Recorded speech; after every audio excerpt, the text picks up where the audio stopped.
Jai Hind and welcome to Dev Talks. This is the General's Talk featuring Lieutenant General Ravi Shankar and Lieutenant General Satish Dua.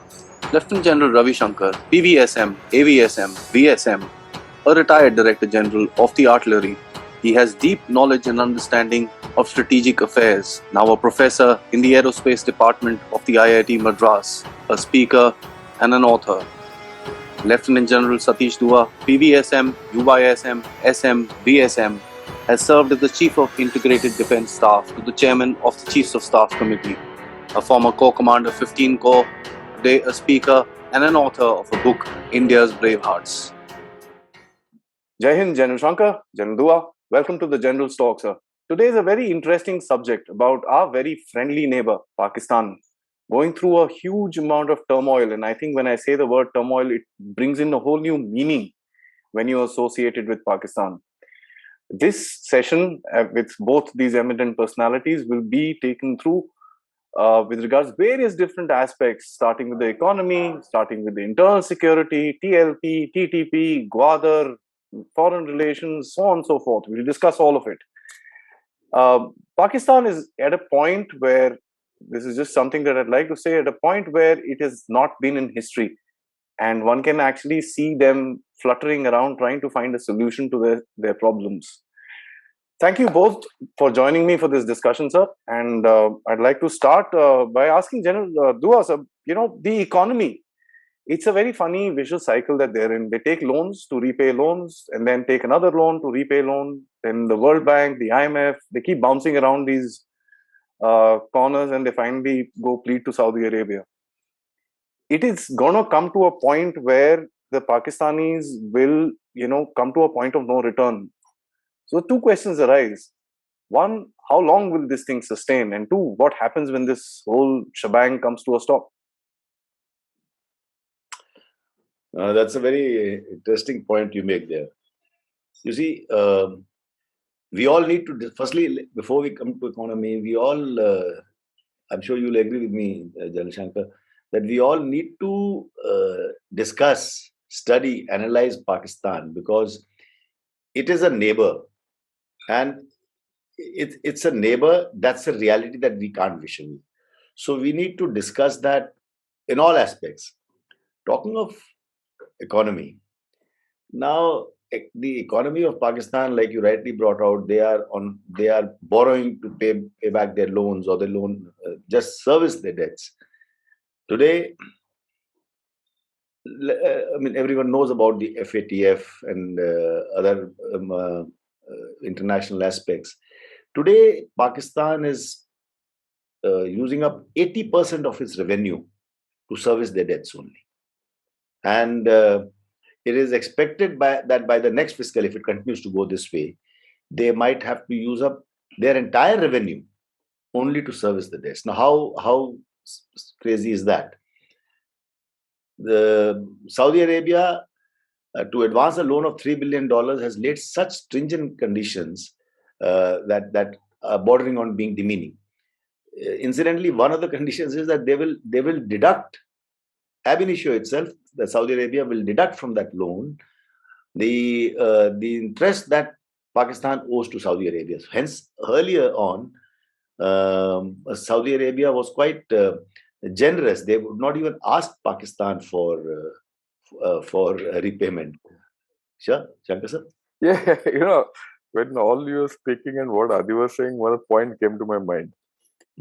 I'm diverting from the economy. Aadi said Pakistan is come to a point where it has never been in its history. I agree with him. The history is short, right? In that short history, it's come to this stage. I don't know how far the future will be. The way it's come to a point of no return. And what you said, when it crosses, if the revenue crosses 100% of the GDP, where's they going? And they're already in a double whammy they're facing. The inflation is a double digit for a long time now, and there's a trade deficit. And it's not only the Saudi Arabian loan, it's the IMF also. And the Chinese are not extending any loan. So they're caught. I mean, how it is. And ultimately, it's a poor man on the ground who's suffering. I mean, economy is short. How they're going to live?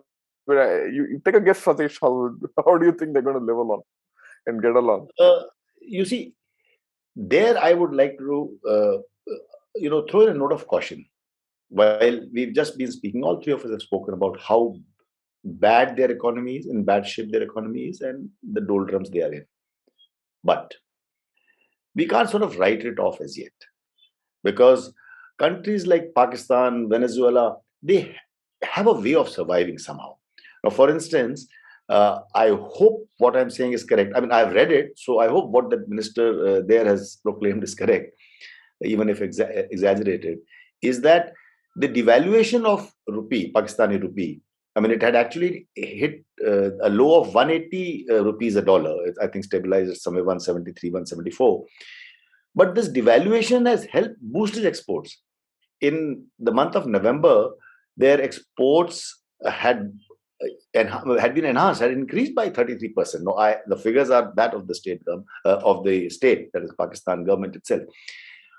On the other hand, I just also think it's pertinent to point out here that there are certain classes which are not taking the hit at all. The military and the military czars are not taking a hit at all. Yeah, I agree with you So, completely. that The military and skews. Yeah. the military and the elites of Pakistan are not taking a hit. I completely agree with you. I also completely agree with you that failing states like Venezuela, Nigeria, and Pakistan know how to survive. The only difference here is that Venezuela and Nigeria have oil to back them up. These people have really nothing to back them up.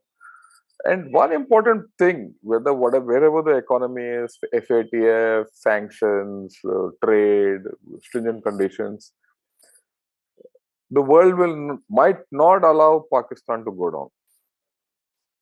Yes. So that's something which we have to take into cognizance. And their economy has been in this bottomless pit for a long time. It will continue there. Yeah, one thing one can, at least I foresee, while they might not collapse completely or disintegrate completely, they might not come out of it also. They'll be in this Yeah. state of suspended animation in the bottom of the heap. Your view, Satish? I mean, I think we've discussed enough about. Yeah, I think we'll discuss it. Let's get on to something else. So what about the corruption? I mean, I think that plays a huge role in the economy because corruption is endemic. There's nothing new about this thing. Like what he said, the military is grabbing. Yeah. They've gone to the extent of saying that the Chief Justice has said, why is this land being taken by the military? DHA corner plot. All those are there. Yeah, probably they'll give him a plot and he'll keep quiet. That's a different story. But I think there are more issues regarding Pakistan which we should hop onto. Of course, sir. One thing that the Pakistanis celebrated, and Imran Khan called the withdrawal of the Americans from the Afghanistan as the Afghans freeing themselves from the shackles of slavery. Very heavy dialogue that was issued, and there were bombs on the street, and they were dancing on banglas and all that stuff happening all over the place. People are very happy. But I think now the Taliban is showing its true face to the Pakistanis. You have a couple of things that have happened in the recent past. The TTP has called off the so-called ceasefire, which we all knew was going to happen. But the word that the chief used, that "be ready," is significant. After that, we've seen a lot of violence. We've seen the TLP. The T and P remain common. I think the center letter keeps changing around with these guys. The TLP rears its head, and it's controlled by a lot many from the deep state, from the Pakistani establishment, with regards to creating some tamasha or the other. It reins its head again and again, and it's gaining certain amount of legitimacy, which is being given by the government today. We also see the Gwadar Protests. We also see the attack on the poor Sri Lankan man, Lord rest his soul in peace. Horrible attack.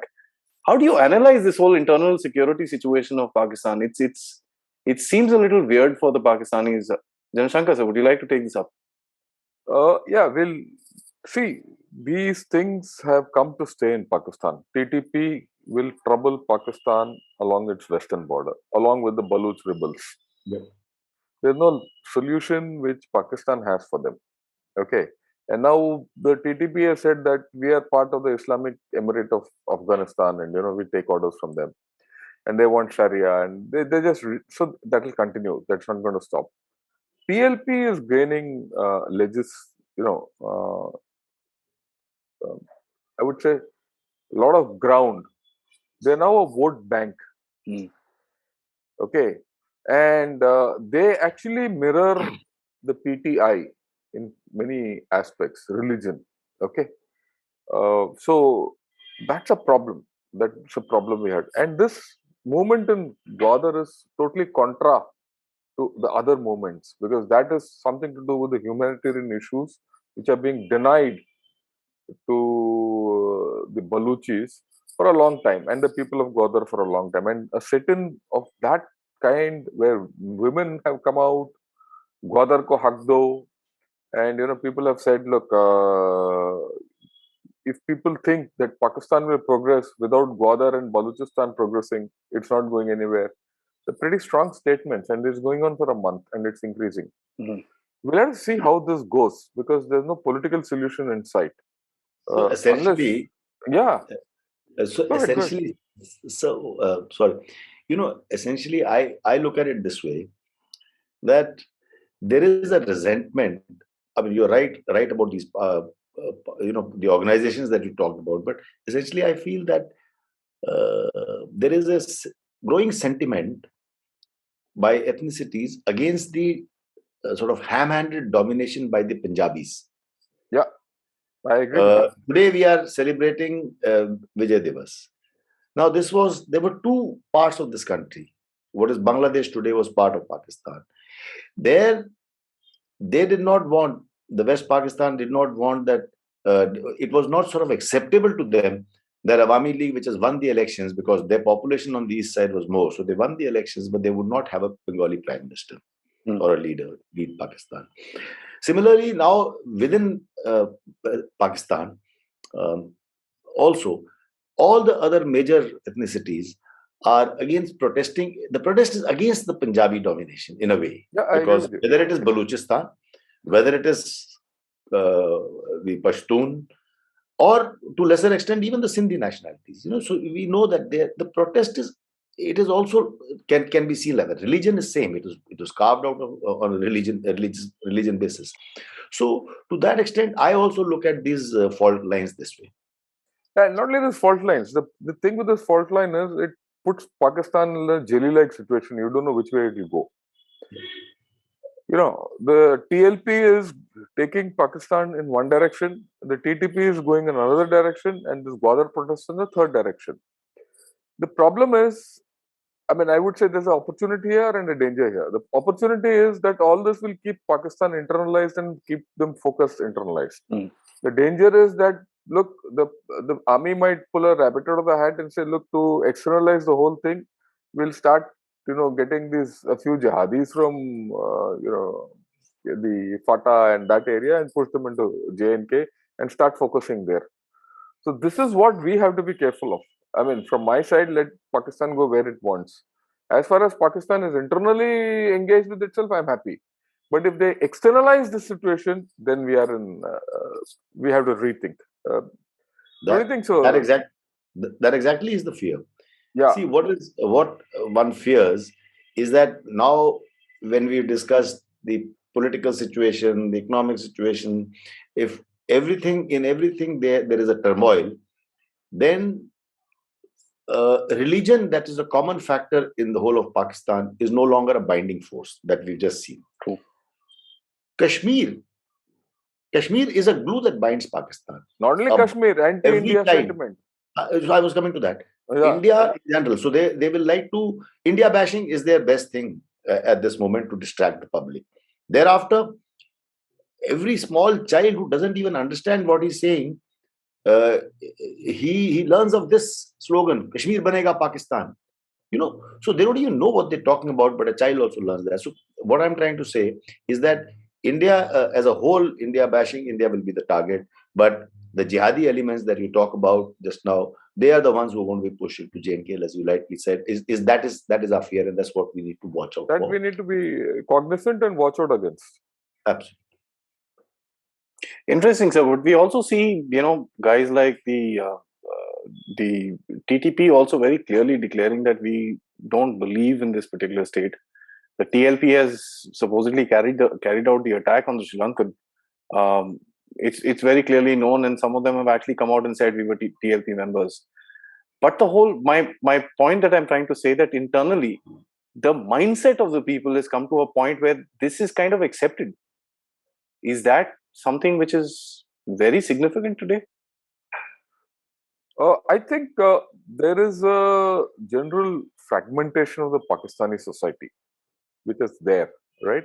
There's a fragmentation laterally along ethnic lines. There's a fragmentation vertically along economic lines. But the fact is that as far as the Pakistani army is around, they'll not let this country fragment because it's not in their interest to let anything go. Already there is move afoot to how will they make this happen? How will they get these people together? They'll sacrifice Imran Khan and get someone new in. Already that story is on. The latest editorial in Dawn says that there's a political chessboard which is on, and they're trying to get a new guy, and the new guy could most probably Bilawal Bhutto, right? That's the thing. But again, Imran Khan still holds the card. He is in the chair, and he has to appoint the next army chief, unless he's taken away. And then there's new business of the DGISI. That's also a politicized thing now, with the PMLN going totally against him and PPP going with them. So there is an issue. I think, Satish, you might have a better view about this whole thing. I don't think anyone can have a better view, but you're right. So this chessboard is very intriguing at this moment, and frankly speaking, depending on what you're reading or who you're hearing, you may color your views. But the situation is an equipoise. I hope I'm using the correct word here. It's an equipoise because whether it is the balancing between the political parties or it is the factions between the polity and the military, and also the balancing between the ethnicities. So there is so much of tightrope walking to be done that it is interesting to watch the developments. But that is something we must never, that is India must never take the eye of the ball, because also, as we discussed earlier about the economy, so we Pakistan has to turn to others.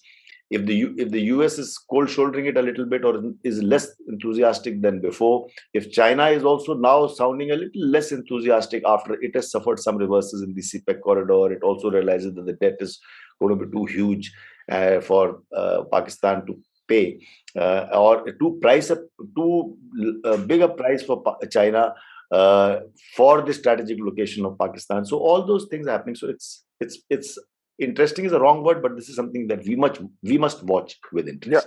Yeah, I agree with you completely.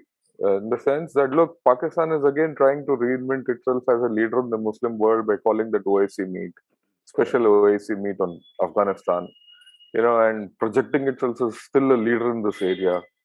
And its relevance, the moment it holds a OIC meet, it will say the relevance of Pakistan to everyone. So they'll make their effort. So let's not count it out. And like what General Dua said earlier, nothing binds Pakistan like an anti-India feeling, and nothing like this Kashmir Banega Pakistan. So we have to be focused on that issue without fail. It's amazing when somebody actually says that the entire cause of a country is being anti someone else. So I think it was for that. They came with that what is not India is Pakistan. So. Pakistan. Excellent, sir. General Dua, I'm going to throw something at you. The army itself has been religionized to a very large extent, and that's something which is an open secret. They also train their soldiers with regards fighting a jihad, not fighting a war. They talk about jihad so much that it's now come to a point where we can see that in the open streets, we can see that in the army, we can see this entire thing. As a matter of fact, I'll tell you a small incident when the tragic demise of General Rawat happened. Some girl from Pakistan had commented, very sad and rest in peace sort of a thing. And there was a cadet who's passed out from the 142nd batch of the Pakistani Army Academy. and he mentioned that it's not supposed to be said because he's a kafir. So here's a guy who's passed out from their military academy telling somebody in Pakistan that this guy is a kafir, so don't put your prayers to him. It's an amazing uh, you know in look into their mindset. Everybody is graded in Pakistan. Tu acha Musliman hai ki tu bura Musliman hai, and it's something which everybody is trying to prove one upon the other, sir. What are the impacts of this entire thing?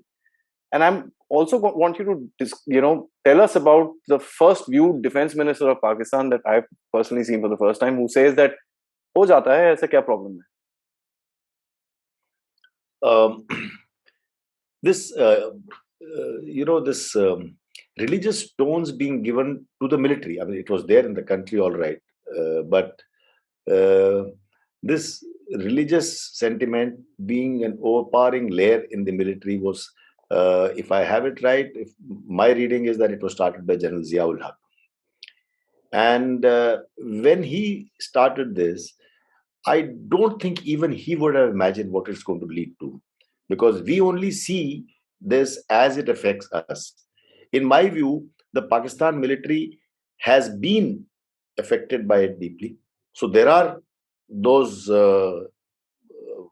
I just use the term loosely, religious zealots in the army, but there are also sane voices.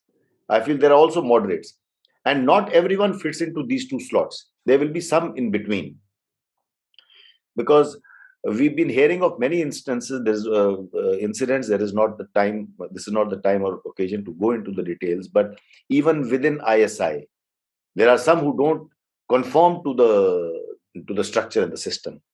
So there are wheels within wheels, and all of this is because there are some very fundamentalistic people, and there are others who are strictly by the book military personnel and soldiers, old school kind. You, for example, I'll just give you you pointed out a tweet by a girl, and then someone who corrected that, someone from the PMA. Wasn't there another tweet that went viral, a very decent exchange by one Major Adil Raza of Pakistan? I hope I have the name right. And with one brigadier, I forget his name, from India, a veteran, and he said very good words about Rawat's demise. And whereas this veteran said, we may be enemies, words to this effect, we may be enemies in the battlefield, but we can be civil. Even if we can't be friends, we can be civil about it. And that Major Adil Raza, to his credit, also replied very decently about the whole thing. So what I'm trying to say, so there are these saner voices also. For us, before I ask General Shankar to chip in, one last thing I'd like to say. For us, the thing to watch with concern here is this sentiment is something they use very well to identify with the Muslims in Jammu and Kashmir, and more so in Kashmir. So that is the thing that we need to watch, because all the radicalization that has taken place in Kashmir is identifying with the religion. That is the aspect that is being put to use over here. What do you say? See, yeah, not only that, let me give a different angle to this. Well, everyone knows Pakistani army has been radicalized from the days of Zia. They have a highly religious bias, right? They have an ethnic bias also. But despite that, from then to now, we also have to recognize that it's a very professional force. Yes. Maybe the radical Islam has even professionalized it more. Okay, right? If you look at their performance in battle, you might say what you want, but if even we ascribe whatever they did in Afghanistan, it was something out of the box. Whatever they've done in J&K for so long is out of the box.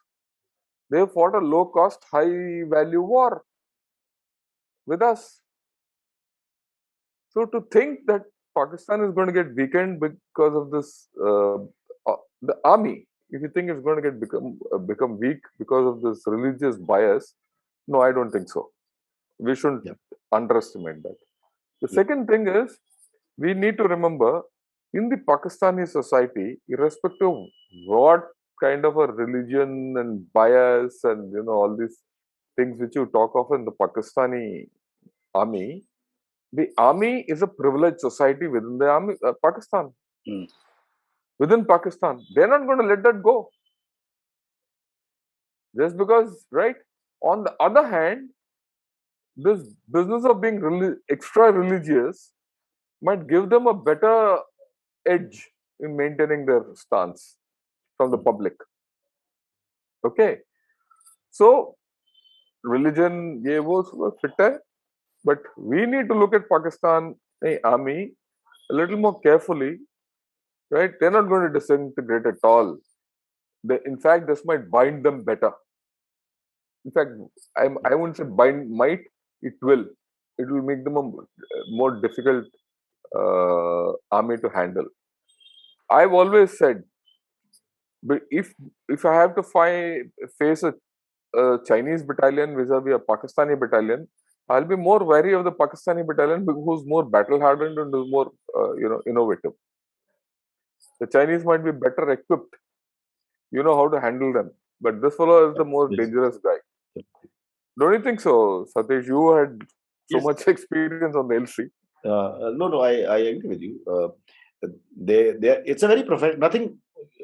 There's nothing to take away from the fact that it's a very professional force. Period. Yeah. There's no doubt. Yeah. Interesting, when the world is moving away from Islamization, right next door, the so-called keeper of Islam is cutting off the habayas and all that stuff, and here are these guys going deeper into it. So that's very interesting. I think they're going to get One thing we need to understand is all this will, okay, Pakistan economy is going down, their other things are going down, everything else. They might not get into a conventional war with us. That's known for about 20 years, right? But you have to look out for new innovative ways of doing, gray zone activity, which is now the favorite term, and less than war and counterinsurgency and terror in the hinterland. You'll have they'll innovate to do new things.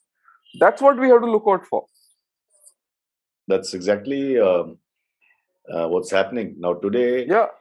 In Kashmir, in the recent past, last couple of months, we've seen what is being termed as hybrid terrorists.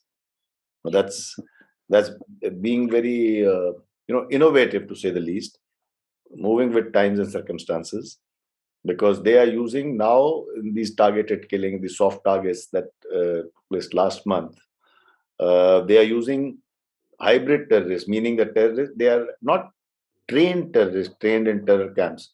They are young boys who are adequately radicalized, stroke motivated to get into jihad. They're not trained on AK rifles, but to fire a pistol or lob a grenade, it doesn't require too much of training, and that's what they're doing. Yeah. And they don't have a history or a record, because they'll carry out one odd act, throw the pistol and join the mainstream society, and it would not be easy to sort of catch these people. I think that's a very interesting point that you brought out. So that this hybrid terrorists, it's something that we need to dwell upon a little more, because one sees these hit and scoot and run and scoot, just target and shoot and just run away from there. There's no open-ended battles that are taking place nowadays, and they're just not wanting to face the forces which are there in the security forces of India, which are there in the state and the entire area for that matter. They're just wanting to just damage and run away.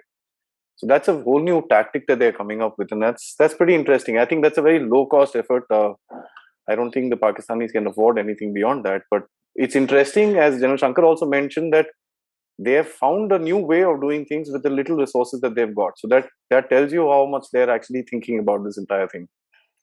So for the next one, General Shankar, I'd like to take you up on international relations. No calls from Biden. Xi Jinping is not kind of interested in talking to Imran Khan. Of course, there is some investment and stuff like that. Talks about 500,000 Chinese being settled in Gwadar and this and that. There are a lot of these rumors which are coming around. I don't know how much of it is actually happening on the ground, because with the current issues in Gwadar, it's also very difficult for us to gauge the ground situation with regards to Chinese. The Pakistanis also have a very sharp lowering of their perception. We all heard what the potential US ambassador to Pakistan said with the killing of that poor Sri Lankan man. The blasphemy law is coming to this thing where everybody's kind of taking a step back from Pakistan. this whole situation, to my mind, can frustrate the establishment to a little bit. How dangerous do you think that is? Well, this is nothing new for Pakistan. Pakistan is in the doghouse internationally. Everyone knows that. Pakistanis also know that, and they've been there before. So it's not a new situation, and they know how to get out of it. So let's not be under any illusions.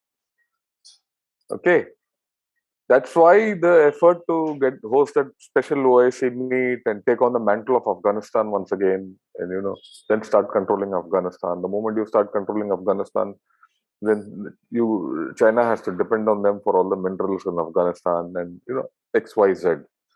So this is a transitory phase. Let's look at the positives as far as we are concerned. If it's a transitory phase, if they're in the doghouse, it gives you an opportunity to focus on what you are supposed to do, rather than waste your time. Okay, it gives you space, and that's what we should use.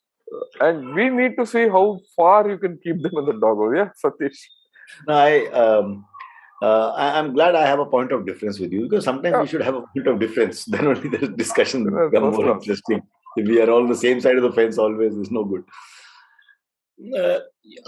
I'm always very cautious when we sit down and discuss about Pakistan, and we say that everything is bad with the country, all different aspects, and it's in the doghouse and all.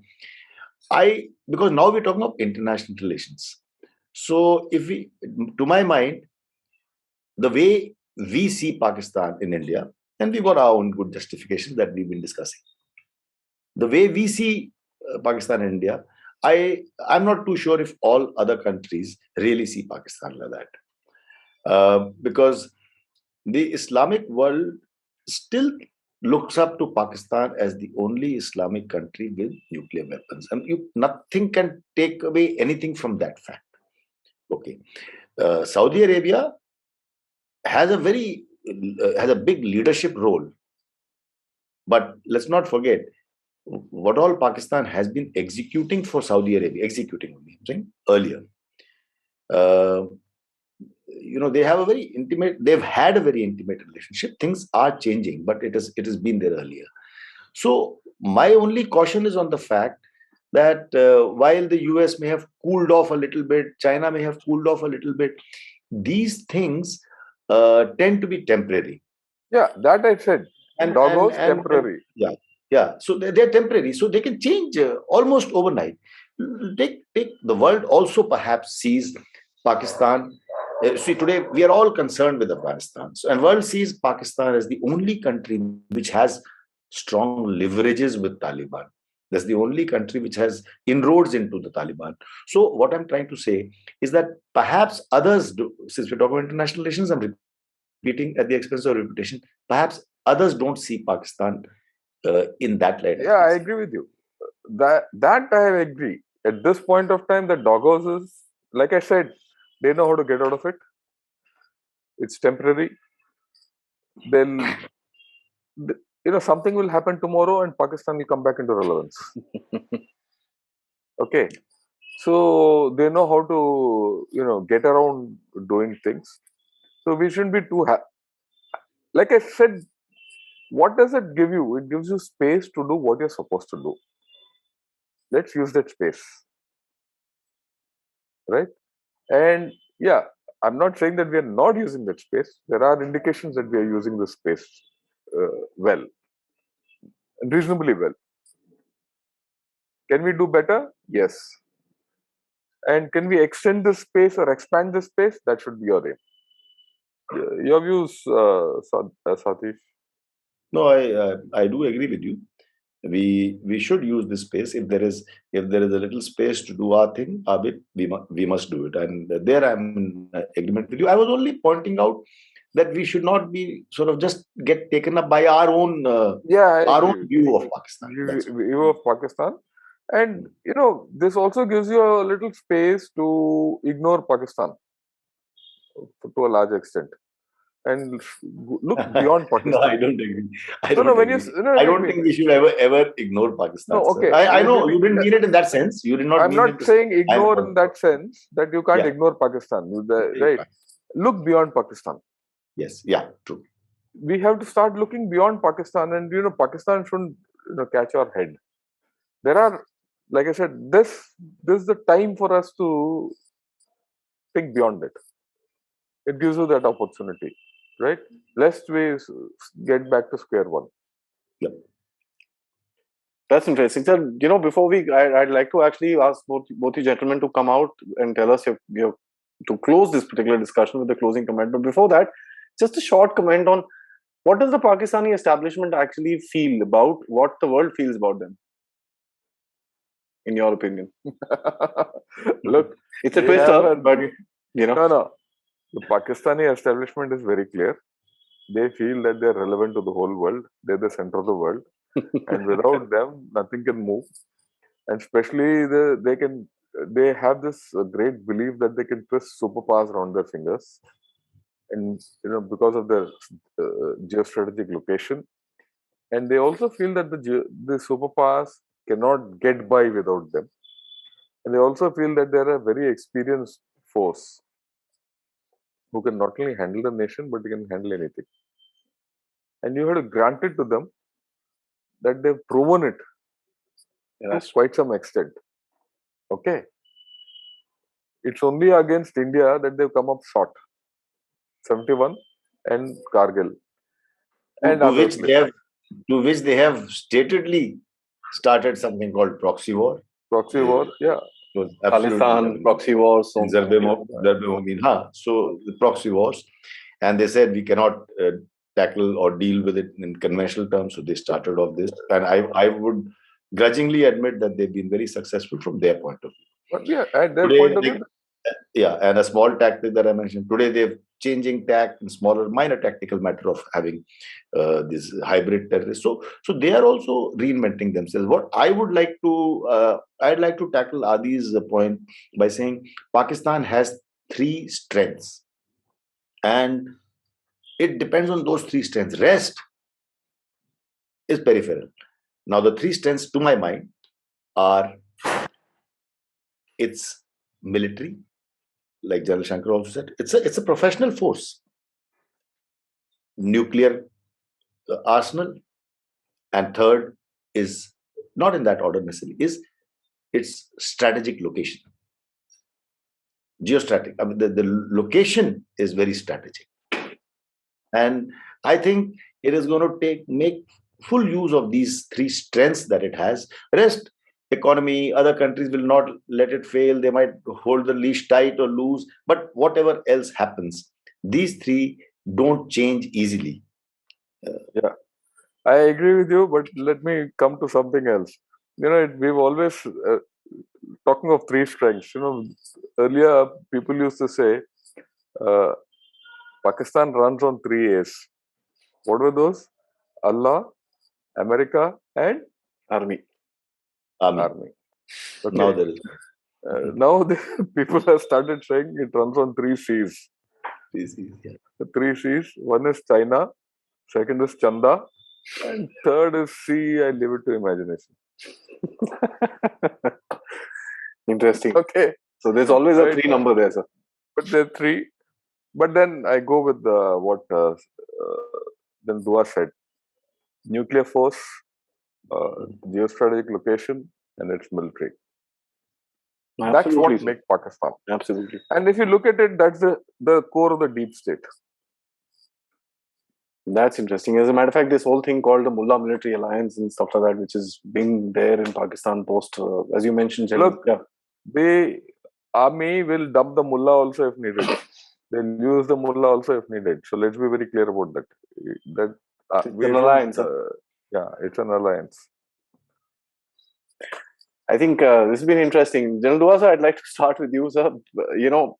It's a wonder how would someone actually close this particular discussion. But since you're the expert on this particular subject and you've, dealt with the Pakistanis as well, I'd request you to kind of start and give us a way forward with regards Pakistan and your closing thoughts.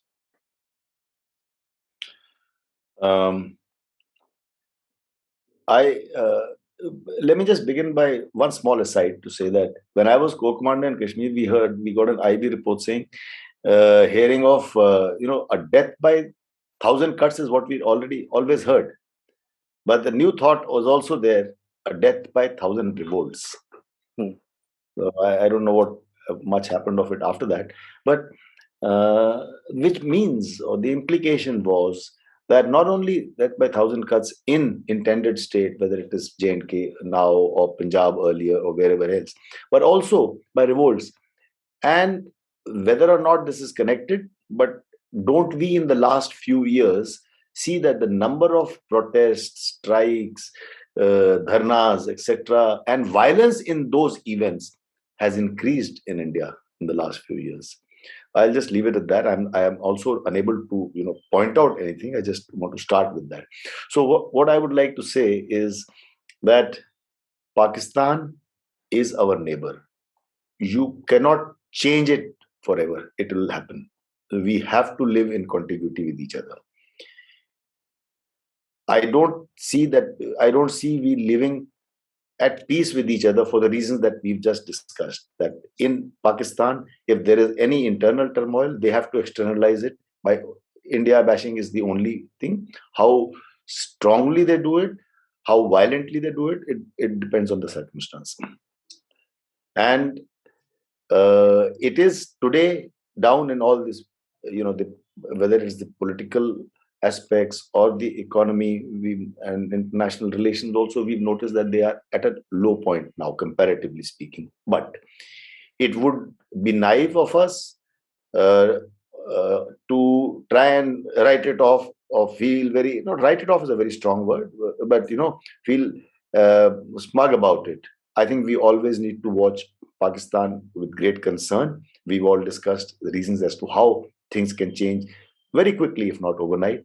And for us, it will always remain, even if it is not something that we cannot grapple with, but it will always remain something that engages our attention. With China, we've had this problem in Ladakh, but then for long periods, we don't have an issue. We keep building up, we keep engaging with each other, or we keep sort of making innuendos with each other. But Pakistan is a day-to-day happening, whether it is LOC or other issues with us. We need to sort of keep engaging with them and keep watching them with concern. Jan Shankar? Yeah, you know what Jan Dua said is absolutely right.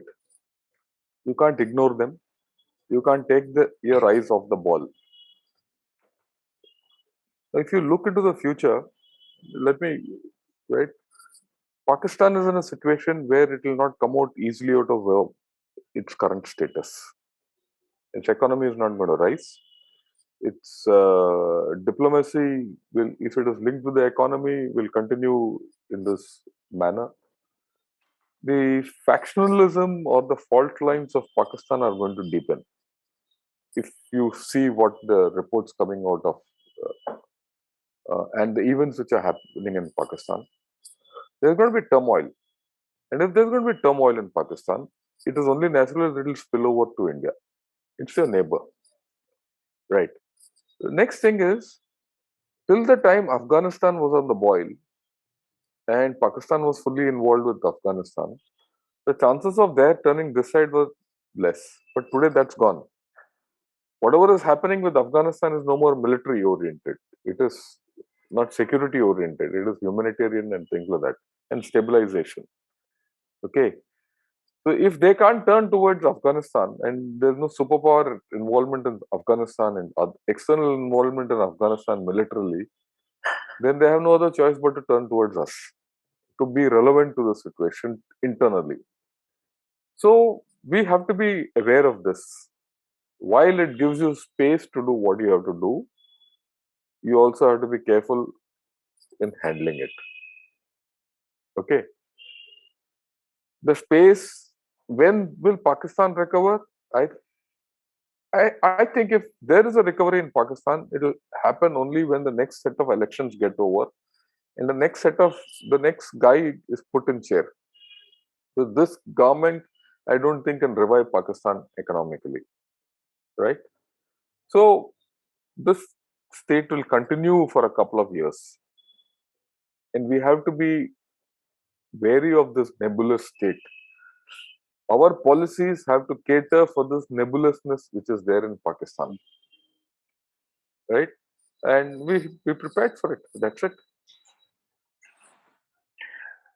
I think the closing part was a little more serious than I'd I thought it would be, because it actually tells you that it's we can always listen to Pakistani media and see their and feel good. It's a feel good factor. I would just like to put it that way. And I think a lot of us do that for time pass.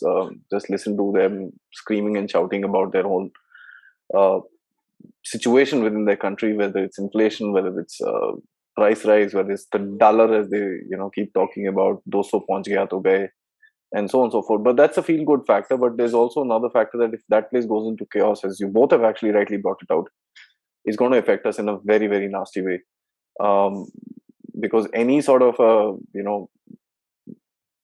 instability in that region, as the Pakistanis themselves say, that instability in Afghanistan is going to hit them, instability in Pakistan is going to hit us. There's no two questions. It's like a virus that will just probably go through across.